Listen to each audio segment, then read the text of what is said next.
Yan, welcome back mga kamukmok. Mag-hunt kami na ngayon. Ang dala ko ay si Toro lang. Ang dala sa aking pamangkin ay ang kanyang under 3 ni. Nandito kami sa Santa Ana. Ang daming mga tilapia dito.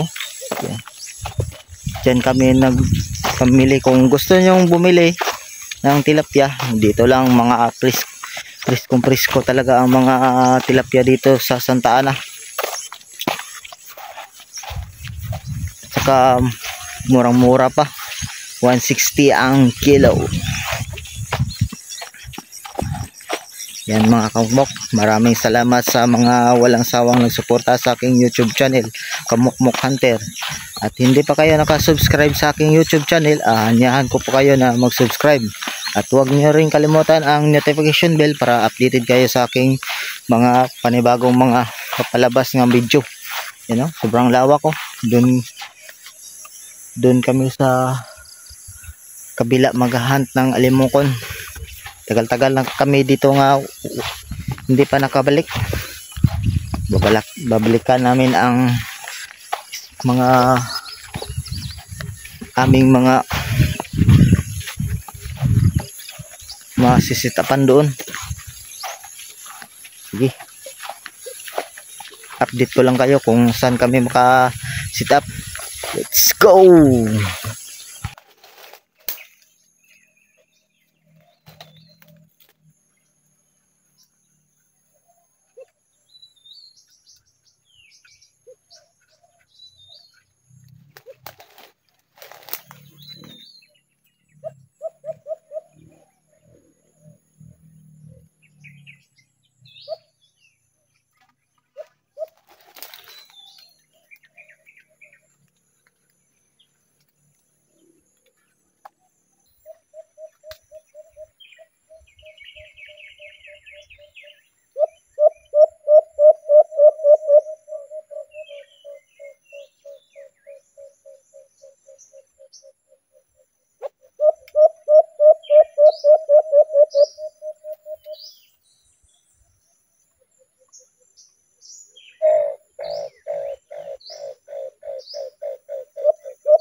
Yan mga kamukmok, nakahuli tayo ng kumakampay din. Ano kaya to? Kumakampay kaya tong alpas o sumasabay lang ng kampay ni Toro kasi babae kasi siya. Yan o, babae. Yan si Toro. Pagkuha ko dito, dyan o, may lumapit dyan o. Isa. Tara, sit up natin ulit, baka lapitan pa si Toro dito. Yan mga kamukmok, nabutan kami ng ulan, hindi na nilapitan si Toro sa pangalawang sit up dito kasi ay sinit up ko ulit, wala nang lumapit, nabutan kami ng ulan. Yan si Toro, muhuni pa si Toro, sabik na sabik talaga sa paghahunt. Hindi, baka kasit up kami ng pangalawa. Antay-antay lang kami kung hihinto itong ulan kasi hindi naman masyadong malakas. Yan, pamangkin ko walang huli. Pagdating na namin walang isang oras umulan na. Sayang, dami sanang alpas dito sa itaas lang oh. Ano talaga oh. Yan oh. Pas na ang paligid ay makulimlim na, wala na talagang araw na lumabas. Uuwi na lang kami mga kamukmok.